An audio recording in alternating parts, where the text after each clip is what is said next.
नमस्कार दोस्तों, मैं अभिषेक कुमार स्प्रेडिंग ज्ञान बाय एसएमबी पर आप लोगों का स्वागत और अभिनंदन करता हूं। जैसा कि मित्रों, टेंस की सीरीज चल रही है। पिछले वीडियो में हम आपको बताए थे कि टेंस के कितने उपभेद होते हैं। 3 प्रकार होते हैं, उन तीनों के 4 उप प्रकार होते हैं, जिसमें हम प्रेजेंट टेंस के प्रेजेंट इंडेफिनिट टेंस के बारे में चर्चा किए थे पिछले वीडियो में। तो बेटा, पिछले वीडियो में हमने प्रेजेंट इंडेफिनिट की परिभाषा बताई, पहचान बताई और अनुवाद बनाने के नियम बताए। और हमने यह भी चर्चा किया था कि जब कर्ता एक वचन का हो तो मूल क्रिया भी एक वचन की लिखते हैं, और जब कर्ता बहुवचन का हो तो मूल क्रिया भी बहुवचन की लिखते हैं। इसके बारे में दोस्तों हम चर्चा कर चुके हैं। कब यस लगेगा, कब ईएस लगेगा, इसके बारे में भी चर्चा हो गया है। तो आज हम सीधे सीधे प्रेजेंट इंडेफिनिट टेंस के का कैसे अनुवाद बनाएं, हिंदी से अंग्रेजी में कैसे अनुवाद बनाएं, और वह अनुवाद बनाने के लिए हमें किस किस मटेरियल की आवश्यकता होगी। जब तक हम उस मटेरियल को नहीं जानेंगे तब तक हम हिंदी से अंग्रेजी ट्रांसलेशन नहीं कर पाएंगे। तो सबसे पहले हम लोगों को वह मटेरियल चाहिए कि वो किस मटेरियल से हम हिंदी को इंग्लिश में ट्रांसलेशन करेंगे। तो आइए बेटा, सबसे पहले हम देखते हैं कि प्रेजेंट इंडेफिनिट टेंस का अनुवाद बनाने का फार्मूला क्या है। जैसे फार्मूला इसका हमने आप लोगों को बताया था पिछले वीडियो में कि इसका फार्मूला होता है सब्जेक्ट प्लस वर्ब में यस या ईएस प्लस ऑब्जेक्ट। इसकी चर्चा पिछले वीडियो में हो चुकी है। इसका कहने का मतलब यह है, अनुवाद बनाने का नियम में बताया गया था कि सर्वप्रथम कर्ता लिखेंगे, कर्ता के बाद मूल क्रिया के बाद कर्म लिखेंगे। तो ये चीजें तो बच्चे जान गए। बच्चों को ये पता हो गया कि सबसे पहले हम कर्ता, मान लीजिए सबसे पहले बच्चे कर्ता लिखेंगे, मूल क्रिया कर्म, ये सीक्वेंस है सेंटेंस को बनाने का। तो लेकिन सबसे बड़ी चीज है कि टीचर को या एक अच्छे सुयोग्य शिक्षक को यह चाहिए कि बच्चा सब्जेक्ट वर्ब ऑब्जेक्ट सेंटेंस में पहचान जा रहा है कि नहीं। जब तक उस बच्चे को उस सेंटेंस में सब्जेक्ट ऑब्जेक्ट और वर्ब का ज्ञान नहीं होगा तब तक बच्चा उसे हिंदी से इंग्लिश में कन्वर्ट नहीं कर पाएगा। इसीलिए प्यारे बच्चों, मैं कहता हूं कि जब मैं इंग्लिश ग्रामर पढ़ाऊंगा तो हमारे इंग्लिश ग्रामर पढ़ाने में केवल एक अंतर रहेगा। हर वीडियो से आप केवल एक अंतर पाएंगे कि मैं बेसिक से आप लोगों को सिखाऊंगा। अगर जो बच्चा हिंदी की किताब पढ़ लेता है, मैं उसे इंग्लिश में ट्रांसलेशन करना सिखा दूंगा, ये मेरी गारंटी है, अगर वह मेरे वीडियो को केयरफुली से देखा तो। बाकी वीडियो में होता क्या है, बाकी सारी चीजों में होता क्या है कि लोग नियम तो बता देते हैं, सीक्वेंस बता देते हैं, लेकिन वो ये नहीं चेक करते हैं कि बच्चा सब्जेक्ट पहचान पा रहा है वाक्य में कि नहीं, वर्ब पहचान रहा है कि नहीं, ऑब्जेक्ट पहचान रहा है कि नहीं। जब तक इस चीज को टीचर नहीं गेस करेंगे तब तक बच्चे को आप सही से सिखा नहीं पाएंगे। जैसे मान लीजिए हमने कर लिया कि वे सब पुस्तक खरीदते हैं, वे सब पुस्तक खरीदते हैं। अब ये हमने दे दिया, बच्चे को यह भी दे दिया, कह दिया बेटा कि देखो ट्रांसलेशन बनाने का यही फार्मूला, इसी फार्मूले पर आपको इससे कन्वर्ट करना है। अब बच्चा समझ नहीं पाएगा जब तक बच्चे को ये समझ नहीं होगा कि इस वाक्य में सब्जेक्ट कौन सा है, ऑब्जेक्ट कौन सा है, वर्ब कौन सा है। जब तक बच्चे को इस वाक्य में इसकी जानकारी नहीं होगी तीनों चीजों की, तब तक उस बच्चे को इस ब्रह्मांड में हिंदी से इंग्लिश ट्रांसलेशन बनाने में कोई मदद नहीं कर सकता। इसलिए बच्चों, मेरा फर्स्ट फोकस है कि सर्वप्रथम मैं आपको इस सेंटेंस में सब्जेक्ट पहचानना बता दूं, ऑब्जेक्ट पहचानना बता दूं और वर्ब पहचानना बता दूं। और बच्चों, मैं आप लोगों को वादा करता हूं कि अगर यह चीज आप सीख गए, पहचानना सीख गए, तो आज ही के वीडियो के बेस पर आप तीनों टेंस, कितने टेंस होते हैं? 3, present tense, past tense, future tense, और उसके कितने उपभेद होते हैं? 4, अर्थात कितने टेंस हो गए? 12 टेंस हो गए। अब 12 टेंस को आप बड़े ही आसानी से चुटकियों में बता रहे हैं, आप उसका ट्रांसलेशन कर दोगे। हिंदी से इंग्लिश में करना रहे या इंग्लिश से हिंदी में करना रहे, दोनों तरह से आप बहुत ही आसानी से सीख जाओगे। जो सबसे ज्यादा दिक्कत होती है, सबसे ज्यादा जो प्रॉब्लम होती है ये सब्जेक्ट ऑब्जेक्ट वर्ब पहचानने में होती है।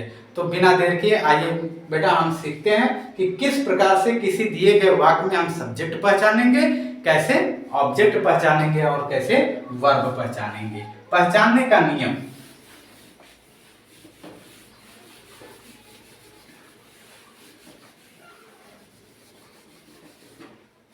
तो हम बेटा लिख रहे हैं सब्जेक्ट अर्थात कर्ता पहचानने का नियम।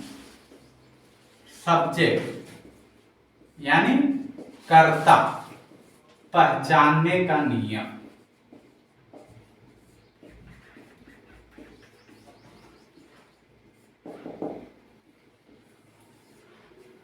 बहुत ही आसान है, घबराने की जरूरत नहीं बेटा। देखिए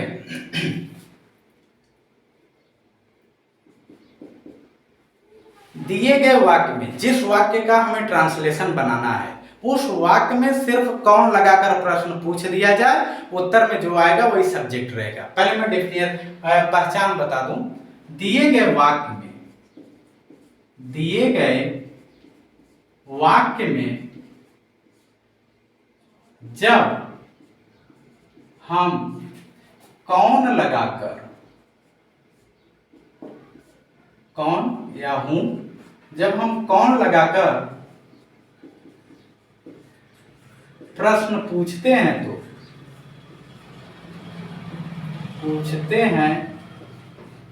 तो उत्तर में जो आए वही सब्जेक्ट अर्थात कर्ता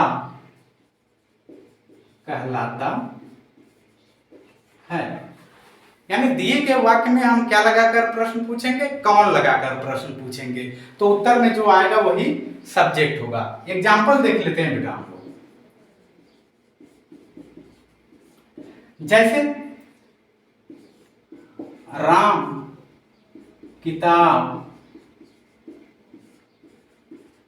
पढ़ता है। अब इसमें सब्जेक्ट पहचाना है, तो सब्जेक्ट पहचानने के लिए हम क्या बताए हैं कि दिए गए वाक्य में क्या लगाकर प्रश्न पूछेंगे, कौन लगाकर प्रश्न पूछेंगे। कौन किताब पढ़ता है, कौन किताब पढ़ता है। उत्तर में क्या आएगा बेटा, कमेंट में लिखिएगा। राम किताब पढ़ता है। कौन किताब पढ़ता है, राम। अतः कर्ता क्या होगा बेटा, राम होगा। कर्ता क्या होगा, राम होगा।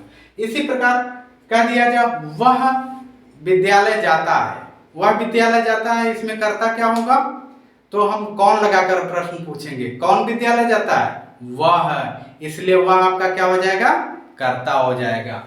तो हम उम्मीद करते हैं कि आप लोग कर्ता पहचानना सीख गए होंगे। तो इसी प्रकार बेटा हम लोग देखेंगे कि कर्म पहचानने का नियम, कर्म कैसे पहचानते हैं।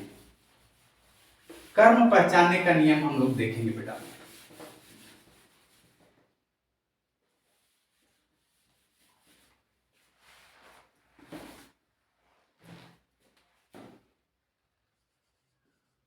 कर्म अथवा ऑब्जेक्ट पहचानने का नियम।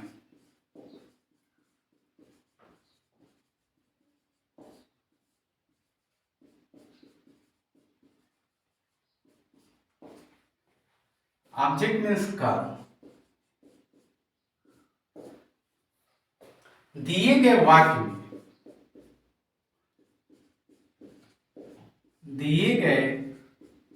वाक्य में जब क्या अथवा किसको लगाकर, क्या अथवा किसको लगाकर प्रश्न पूछा जाए तो उत्तर में जो आए, तो उत्तर में जो आए वही कर्म कहलाता है। जैसे दिए कर्म पहचानने का नियम क्या है, जब दिए गए वाक्य में क्या हुआ किसको लगाकर प्रश्न पूछे तो उत्तर में जो आएगा वही हमारा कर्म कहलाता है। जैसे मान लीजिए वह एक कलम से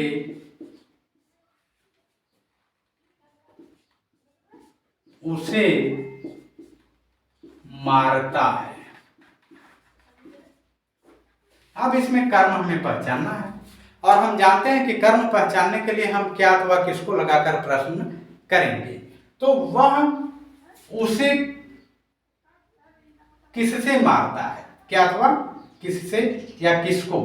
तो वह अब यहां पर देखेंगे तो दोनों हमारा एक जो हमारा ऑब्जेक्ट है वह सजीव है और एक निर्जीव है। यहाँ पर ये जो ऑब्जेक्ट है ये हमारा निर्जीव ऑब्जेक्ट है और ये हमारा जो सब ऑब्जेक्ट है वह सजीव ऑब्जेक्ट है। तो जैसे वह किसको एक कलम से मारता है, वह किसको एक कलम से मारता है, प्रश्न आ जाएगा वह किसको एक कलम से मारता है। उत्तर में आ जाएगा उसे। तो ये उसे क्या हो गया, ऑब्जेक्ट हो गया, यह सजीव ऑब्जेक्ट कहलाता है। दूसरा एग्जाम्पल, जैसे राम किताब पढ़ता है। अब क्या लगाकर जब प्रश्न पूछेंगे तब देखिए क्या होगा, राम क्या पढ़ता है। उत्तर में क्या आया बेटा, उत्तर में आ गया किताब पढ़ता है। तो एक किताब क्या हो जाएगा, कर्म हो जाएगा और यह भी क्या हो जाएगा, कर्म हो जाएगा। तो इस प्रकार बेटा हम कर्म पहचानेंगे। अब उसके बाद आइए देखते हैं कि मूल क्रिया कैसे पहचानते हैं।